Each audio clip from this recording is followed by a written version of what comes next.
Assalamualaikum warahmatullahi wabarakatuh. Piye kabare dulur-dulur kabeh, muga-muga tansah sehat lan lancar rezekine.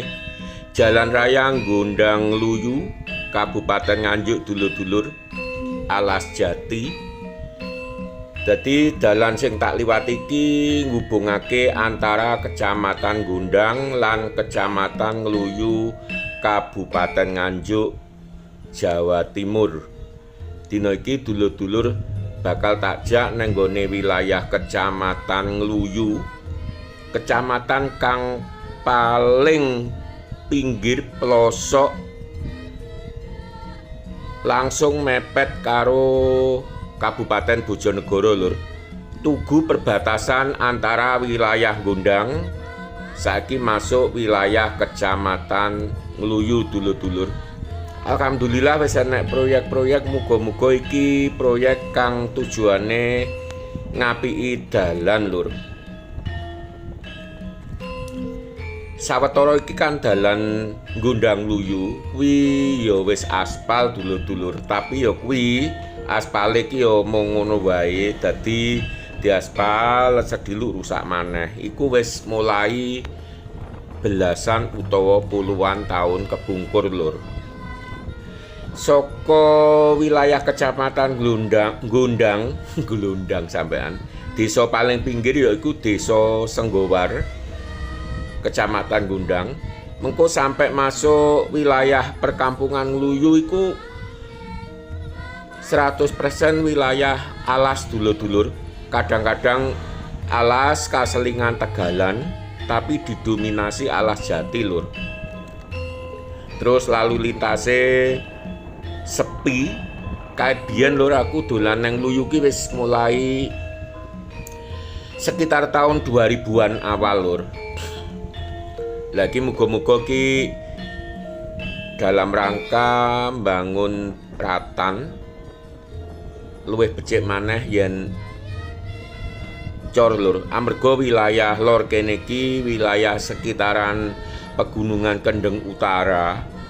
Kuwi yen dalan mung diaspal kuwi gak umur lur. Diluk wae kuwi wis pecah-pecah. Terus gak ngono kena banyudan ya rencek, sanajana wis diaspal bolak-balik. Gak beda karo jalan Rejoso Nganjuk jurusan Bojonegoro. Sanajana kecamatan cilik tur terpencil lur, ana poin-poin penting kang dadi daya tarik tumrap Kecamatan Ngluyu lur. Dadi yen gak ana daya tarike, terus gak ana tujuan, misale silaturahim nang gone dulur utawa kanca, kuwi rasane abot banget lur. Kaya sing wis tak critakake, dadi mayoritas perjalanan arupa alas jati utawa ora-ora lur. Terus jarang warung, lha sapa sing arep buka warung neng dalan sepine kaya ngene. Ki ana gerbang maneh lur, rada apik timbangane mung kaya tugu neng tengah alas mau. Diluk maneh awake bakal masuk perkampungan wilayah Kecamatan Ngluyu, desa sing pertama lur. Koyok ngene iki lho dalane, ya lek nggih motor lumayan lah, cukup ombo. Sanajana kono kene ana sing rusak lur.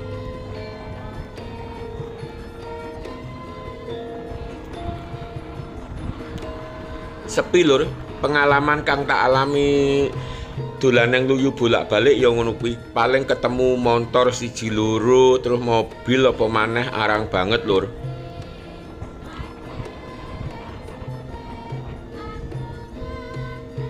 Ki dhewe nyedaki perkampungan pertama lur.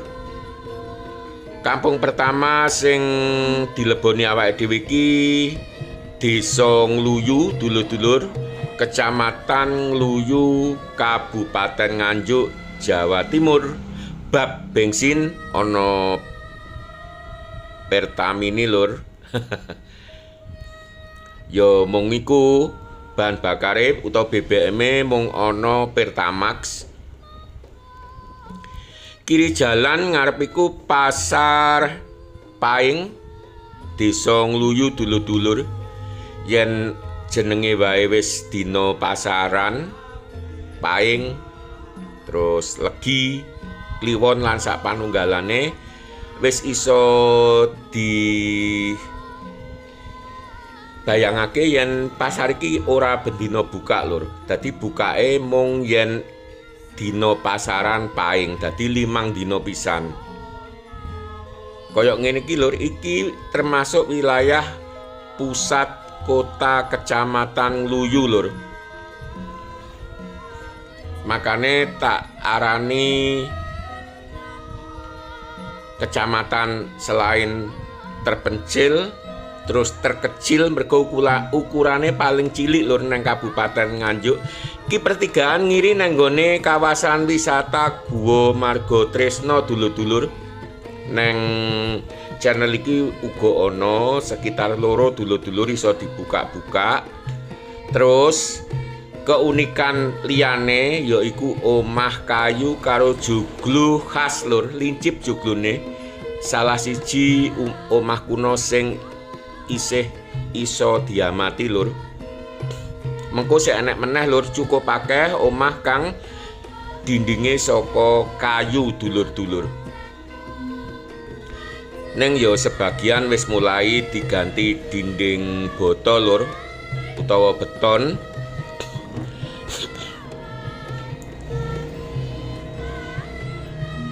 Dalan-dalane ora bingung ne lur.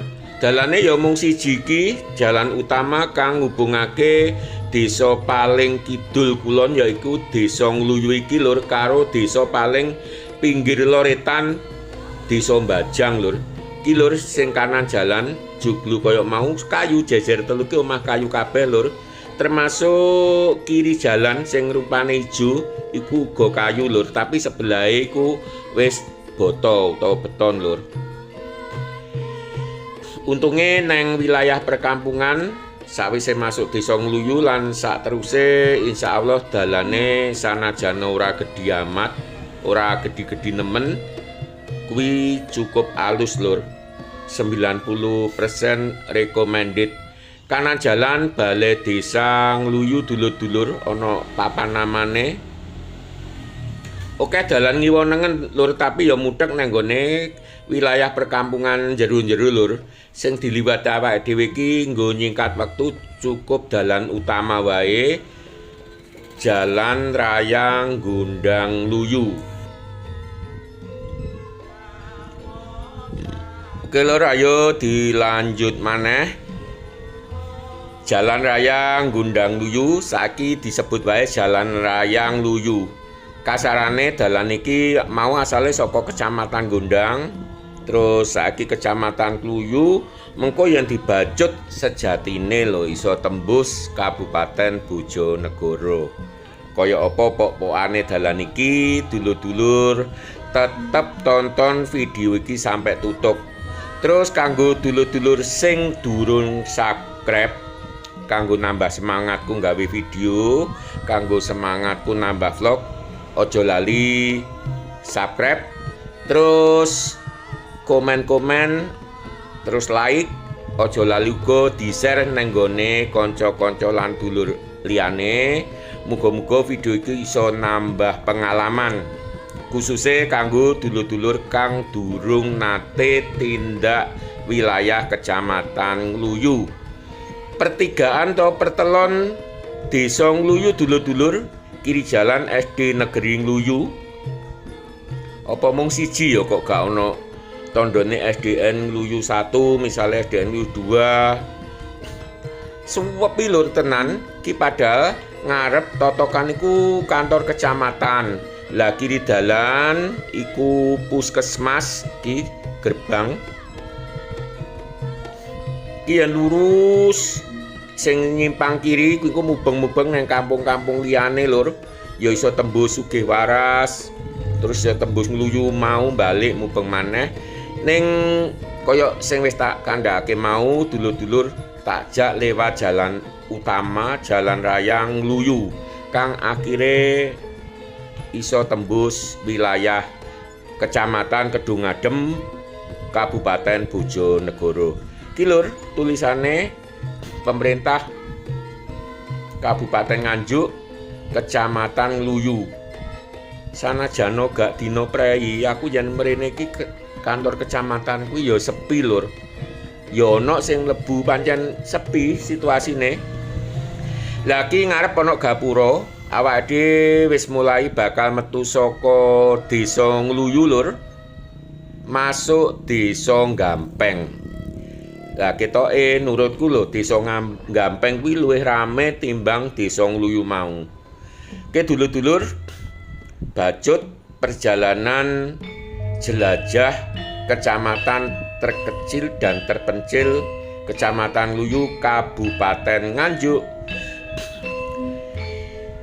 Ngarep loro omah joglo loro jejer.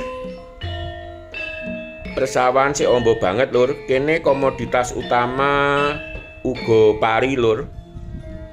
Ning sebagian besar sawah lah wis panen lur ketoke.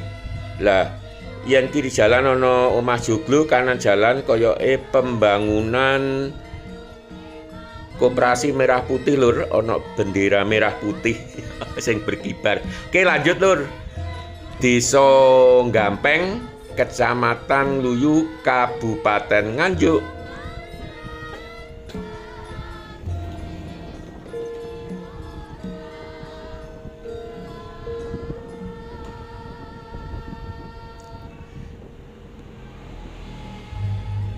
Malah yen Gampeng kuwi rada rame lur. Iku wis tak rasane kadien nalika awal-awal aku mulai dolan neng wilayah Kecamatan Ngluyu kene iki. Ngaso diluk lur karo salat zuhur neng Masjid Agung Desa Gampeng lur. Ki wis salat lur, bajut perjalanan ngarepe ya omah joglo lur, kayu. Dadi yen diamati omah sing dindinge saka kayu iku sih akeh lur neng wilayah iki. Lho ana wit-wit apa palem barang lur. Dadi penataane Desa Gampeng kuwi malah luwih rapi lur. Terus maneh neng Desa Gampeng iki uga ana kulineran kang cukup kawentar kiri jalan lur. Asem-asem kambing Bu Harsuni lur. Ki prapatan ade lurus lur, yen ngiri utawa nganan ya tembus kampung-kampung liyane. Neng dulur-dulur sing durung ngerti bakal tak wenehi info yen Kecamatan Ngluyu iku mung ana 6 desa dulur-dulur. Dadi ukurane ya cilik banget.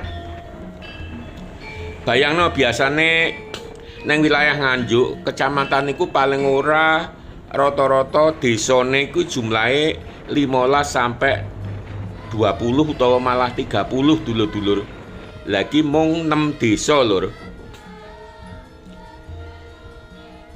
Kantor Polsek Ngluyu malah lokasine neng Desa Gampeng. Kanan jalan mau.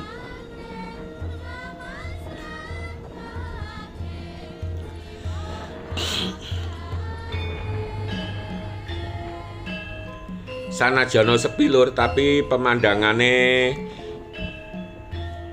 khususnya omah-omah joglo terus dinding kayu iku nyenengake banget lur. Kiri kanan iso dipirsani dhewe. Omah-omahe luwih apik lur nang Desa Gampeng. Terus cukup padet uga.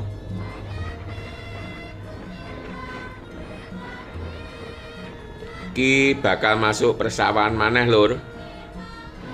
Biasane bulake ya dawa-dawa lur. Terus sik ana alas nang jero kecamatan kuwi engko iso dipirsani dhewe.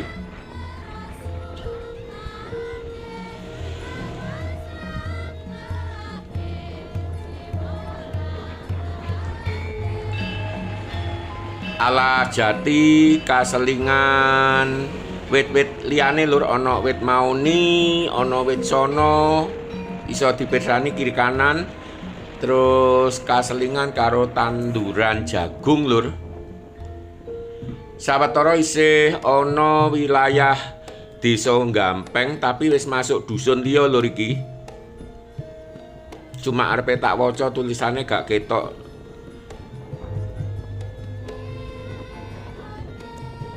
Sing jelas sak ngertiku bagian paling pinggir saka Desa Gampeng Kecamatan Luyu iki ana dusun Puncu lur.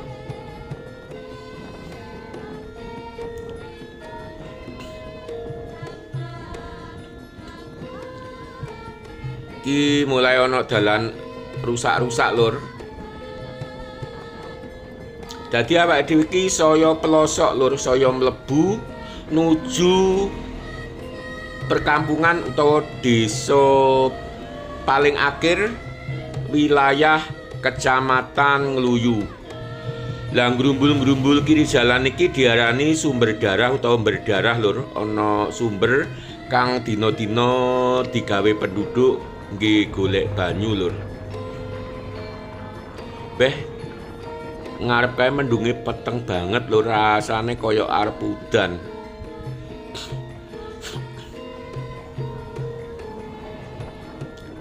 Yen wong-wongan siji loro sik ana sing liwat lur. Tapi yen kendaraan mulai sepi banget.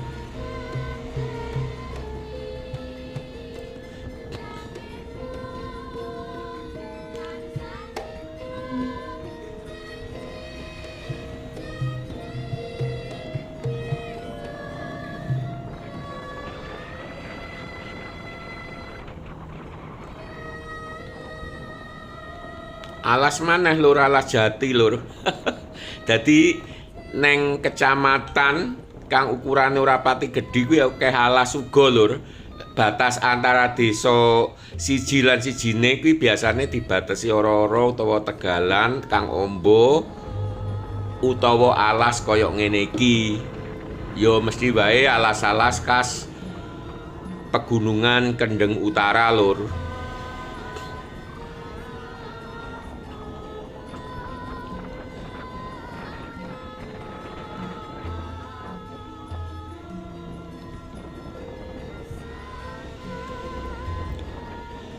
Kanggo dulur-dulur kabeh wae tak elingne maneh matur nuwun kang wis subscribe, kang wis asring komen lan like jempol, uga mbagi utawa nge-share video iki nang kanca-kanca liyane. Kanggo sing durung subscribe monggo enggal subscribe, amarga subscribe kuwi gratis lur. Lan nambah semangatku nggawe video.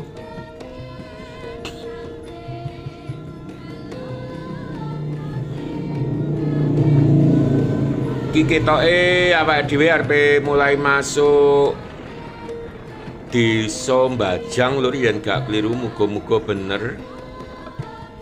Oh iya lur, iki ana tulisan selamat datang dusun Dance, mosok mocone dance, tulisannya Dance, Desa Mbajang.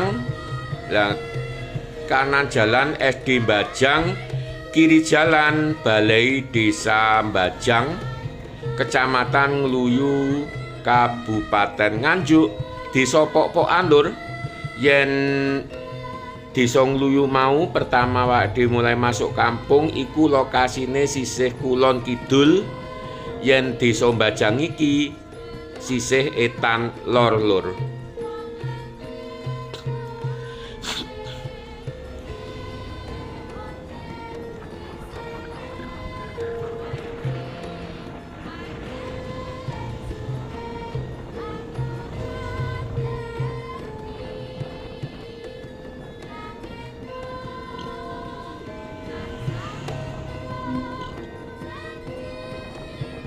Desa Mbajang pun cukup rame lur. Malah Desa Ngluyune mau sing rada sepi. Sanajan lokasine paling pinggir wis mepet Kabupaten Bojonegoro, tapi kondisine lumayan ramene. Wong pancen secara demografi lur, Ki tugu pembatas dusun lur. Dadi dhewe metu saka dusun Danse. Mungkin iki wis mulai masuk wilayah kerajane. Oh, kerajane ya mau malah bali desane nek Danse ya. Ki malah dusun sing paling akhir lur. Lagi ana pertigaan lur. Jane yen aku kelingan iki nu rada miris, ironis. Kae penggilingan pari kae lur, iku sejatine dalan TMMD lur, sekitar 1,5 atau 2 tahun yang lalu. Aspal, tapi ya kuwi dalam tempo kok tahun hanya beberapa bulan aspalnya rusak lur. Iki lanjut bar ora-ora masuk kampung terakhir lur. Paling iki lur sing diarani dusun Bajang. Dulur-dulur tumrap Nganjuk khususnya sing ana wilayah Kecamatan Luyu yen kliru turung di benerke apa bener iki dusun Bajang, desa Bajang lur. Sing jelas sak ngertiku ya pancen bener iki kampung utawa dusun terakhir saka wilayah desa Bajang lur. Wis teletik lur.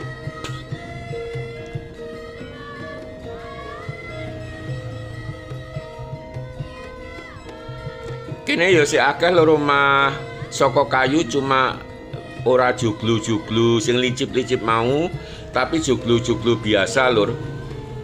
Iso dipirsani kiwa tengen lur. Ki ngarep kuwi lek gak salah wis notok Tegalan Jalan Setapak lur. Lho bener. Aku bolak-balik kecilik muter lur ki dhewe. Mergo bar kuwi wis dalan Setapak ketoke terus nang Tegalan nang alas.